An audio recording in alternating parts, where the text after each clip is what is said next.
अभी कुछ लिखने का नहीं है आपको, लिखने वाला कुछ नहीं, देखने वाला है। ये क्या दिख रहा है, ऐसे बना दिया आपको कोई भूत प्रेत ना दिख जाए, और एक हाथ ऊपर नीचे कर दिखे, आप बोलो कि हैंडीकैप है तो चलेगा नहीं, ऐसे कर देते हैं। अभी अजब गजब लग रहा है कि नहीं।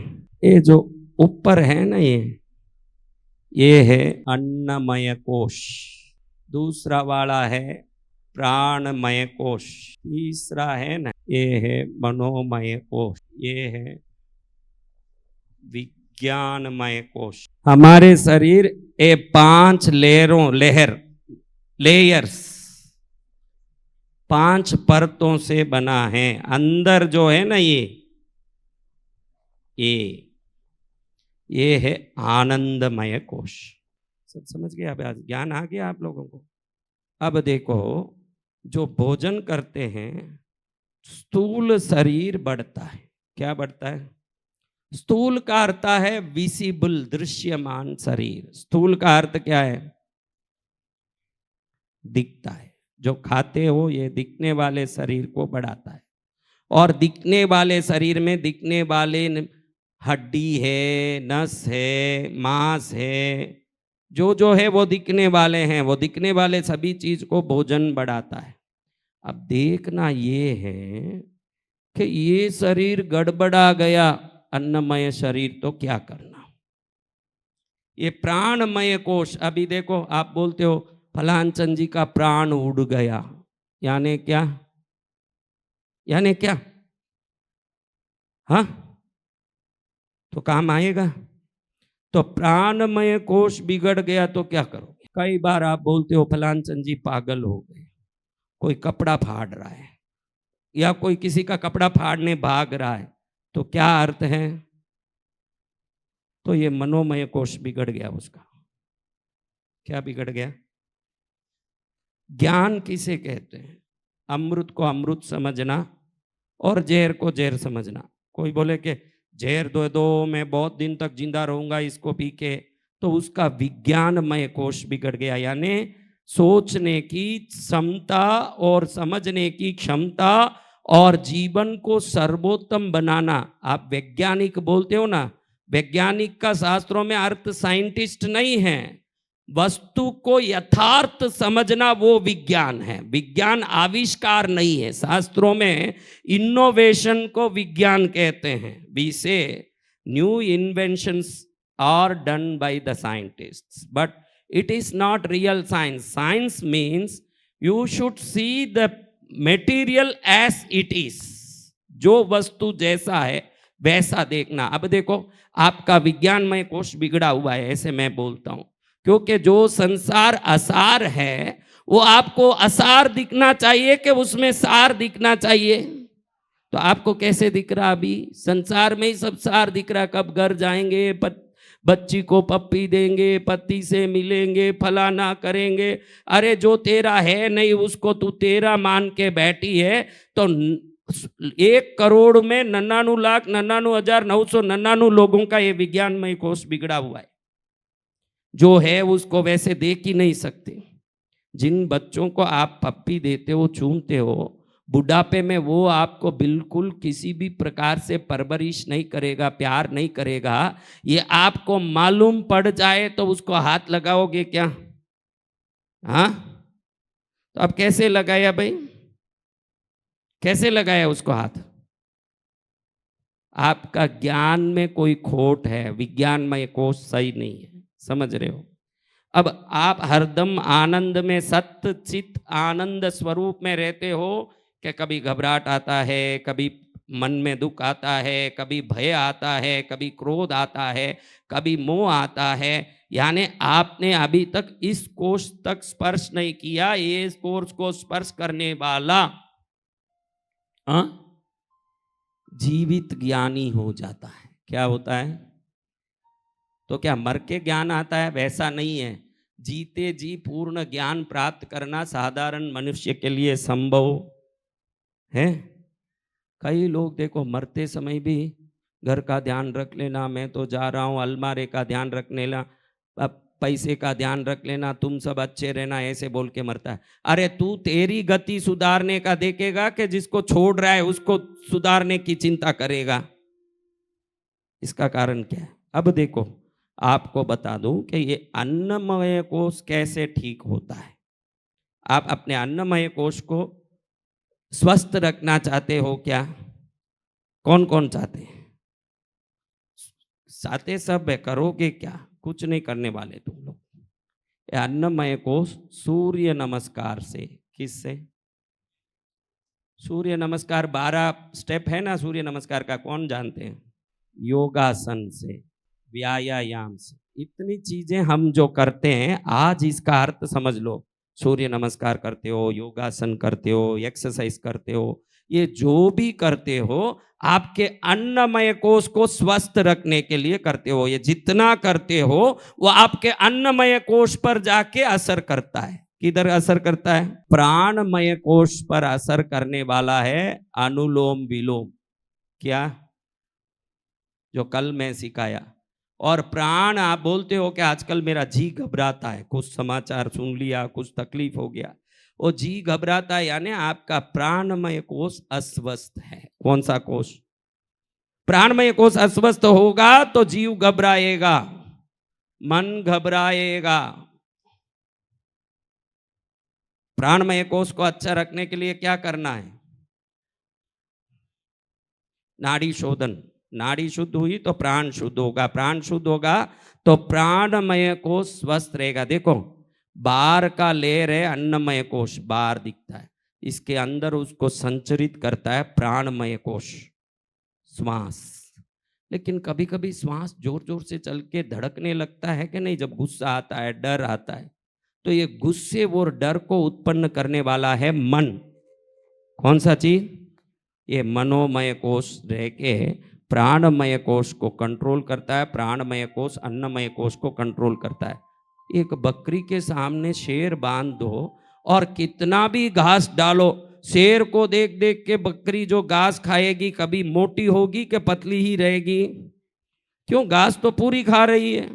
अब चाहे जितना घास खाओ, लेकिन उसका डर उसको अंग करने नहीं देगा, शरीर करने नहीं देगा। तो ये मन प्राण पर और अन्न पर दोनों पर कंट्रोल रखता है।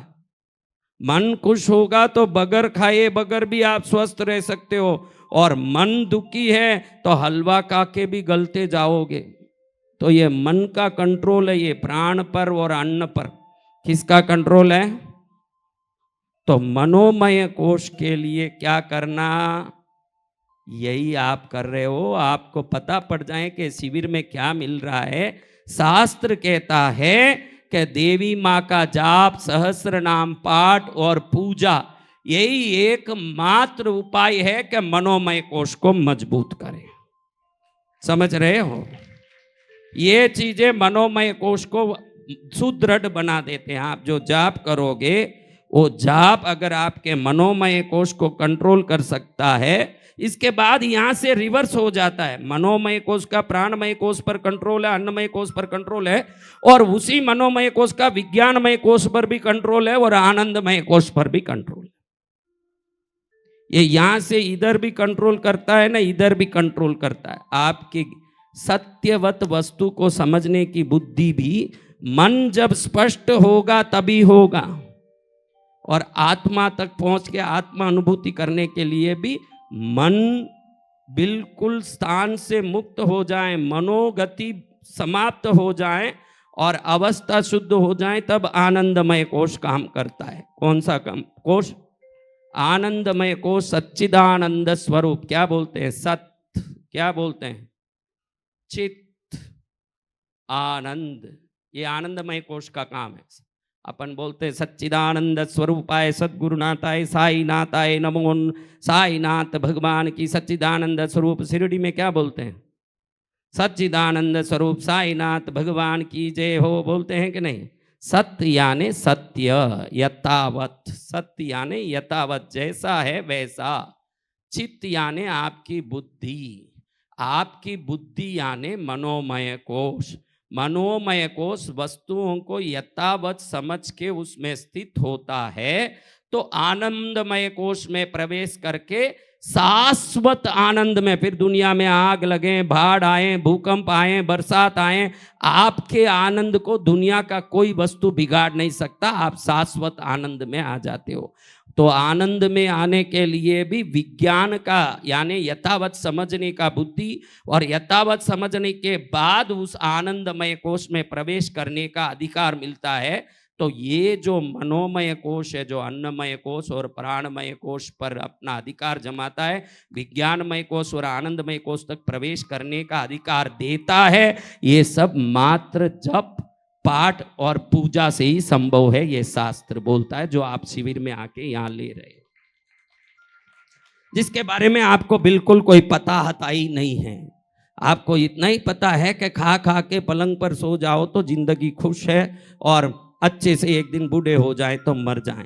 लेकिन मरने के पहले उस जिंदगी को सार्थक करना हो तो एक एक कोश में, अभी तो आपका दिमाग अन्नमय कोश में ही है। कहाँ है? क्या खाएं, कैसे कमाएं, क्या जिएं, क्या करें, उससे आगे चल के प्राण के स्पंदन में स्पंदकारिका नाम का पुस्तक पढ़ोगे। क्या पुस्तक पढ़ लिया? स्पंदकारिका पुस्तक पढ़े हो? हाँ, चौकम्बा प्रकाशन काशी का है स्पंदकारिका। अपने नाड़ी में जो स्पंदन होता है, उस एक एक स्पंदन में एक एक आवाज है। आ आ ई ई, टिक टिक टिक टिक करता है तो वो एक ही आवाज नहीं है। आ आ ई ई उ उ रि रि रि ए ऐ ओ ओ अम अह क ख ग ग ञ च छ ज ज ञ ट ठ ड ढ ण त थ, ये सब आपके स्पंदन से होते हैं। इसी स्पंदन को सूर्य रश्मियों में जितनी रश्मि आ रही है, उसी स्पंदन को धरती पर भेजती है। और रश्मि के स्पंदन, अपने शरीर के स्पंदन, दोनों का सम्मिलन, उसको प्राण जीवन के रूप में हमारा शास्त्र मानता है। आपको शायद समझ पड़े नहीं पड़े, वो आगे की बात है। तो इतनी चीजें समझने के बाद आपको समझना चाहिए कि ये शिविर आपके मनोमय कोश को सुदृढ़ और स्वस्थ करेगा, और जब वो स्वस्थ होगा तो आपका अन्नमय कोश भी सुधरेगा, आपका प्राणमय कोश भी सुधरेगा, विज्ञानमय कोश यथावत वस्तु को मानेगा। जिस संसार में रहना ही नहीं है, उस संसार में आनंद माने, ये मूर्खता है कि होशियारी है महाराज? हाँ, तो आपने अब वो संसार को आसार मानना शुरू कर दिया है, अब शुरू कर दिया वैसा। हाँ, आप ये बात समझ गए कि मन को मजबूत करना हो तो जाप नित्य करना, लेकिन उस जाप को बहुत तेजी से करोगे तो धड़कन बढ़ जाएगा। जाप को तेजी से करोगे, जल्दी जल्दी करोगे तो धड़कन बढ़ जाएगा, धड़कन बढ़ेगा तो मनोविकृति बढ़ोगी, मनोमय कोश में स्वास्थ्यता नहीं मिलेगा। मनोमय कोश में स्वास्थ्य अच्छा होना हो तो जाप को शांति से करना चाहिए। कई लोगों के जाप 1-2 घंटे में पूरे कैसे हो रहे हैं? किस किस के घंटे भर में 200 माला हो रहे हैं, वो सब हाथ ऊंचा करिए। कोई करेगा ही नहीं, हो भी रहा है तो मालूम है कि आगे डांट मिलेगा। तो एकदम शांति से बैठ जाए। कितने घंटे लगते हैं आपको 200 माला फेरने में? हाथ बताओ। 2 घंटा 30 मिनट वाले ढोंगी है, वो मैं कह दूं, उतने जो अक्षर हैं उस हिसाब से वो 2 घंटा 30 मिनट में नहीं हो सकता, जितने अक्षर आपको दिए गए हैं। कम से कम 3 घंटे में हो तो ठीक है, वो पास मार्क है। 4 घंटे में जिसके हो रहे हैं वो फर्स्ट क्लास में आते हैं। कितने घंटे में ना? इसके लिए एक एक माला फेर के 5-5 मिनट खाली बैठे रहे, फिर कहें कि 4 घंटा हो गया, तो वो नहीं। जाप ही 4 घंटा करना, शांति से धीरे धीरे जाप करना। जाप जितना धीरे होगा, धड़कन की जो अनअलाइनमेंट है, यानी धड़कन की जो अव्यवस्था विकृति है, वो सुधरेगी और मनोमय कोश में प्रवेश होगा तो आपके अंदर बहुत सारी सिद्धियां आने लगेगी। प्रवेश होगा, कृपा का प्रवेश होगा। किसका प्रवेश? हाँ, कृपा का प्रवेश होना हो तो पहले आपका जाप विकृति को सुधारना। सिद्धि तब होगी, देखो बंगला कब बनेगा? पहले नींव भरेगा, फिर तो ऊपर दीवार चढ़ेगी। बिना नींव भरे दीवार चढ़ेगा क्या? पहले आपके अंदर रही हुई विकार को समाप्त करने में जप लगेगा, पहले नींव भरेगा। पहले नींव भर गया तो बाद में मकान ऐसा बनेगा कि जोधपुर का राजा देखता रह जाएगा कि मेरा महल भी ऐसा नहीं है, इतना तो इनका पुण्य का महल बन गया है। ये भी तेरे साथ आया, ये तेरे साथ आया, क्या है ये तेरा? इसना क्या है तेरे भाई? है, बैठ जा बैठ जा बैठ जा। वो भी हाथ उठाता, मैं भी शिष्य बन जाऊंगा। चलो बहुत अच्छी बात है। अब आपने ये समझा, कल हम कोशिश करेंगे कि इस पर कुछ चर्चा करें, लेकिन वो बहुत लंबी टॉपिक है। तो इसको मैं आनंद योगम का जो शिविर आ रहा है जून महीने में 11 से 18, 19, 20, 21 को क्या है यहाँ, तो पहले दिन ही वो शिविर खत्म होगा। उस आनंद योगम शिविर का मूल प्रयोजन ही यही है कि आप योग, आसन, ध्यान, प्राणायाम का पूरा प्रशिक्षण लेके आंतरिक जगत में छुपी हुई रहस्यमय कोशों को जगा के अंदर से मजबूत हो जाएं, बाहर से मजबूत हो जाएं, प्रज्ञा से मजबूत हो जाएं, मन से मजबूत हो जाएं, बुद्धि से मजबूत हो जाएं।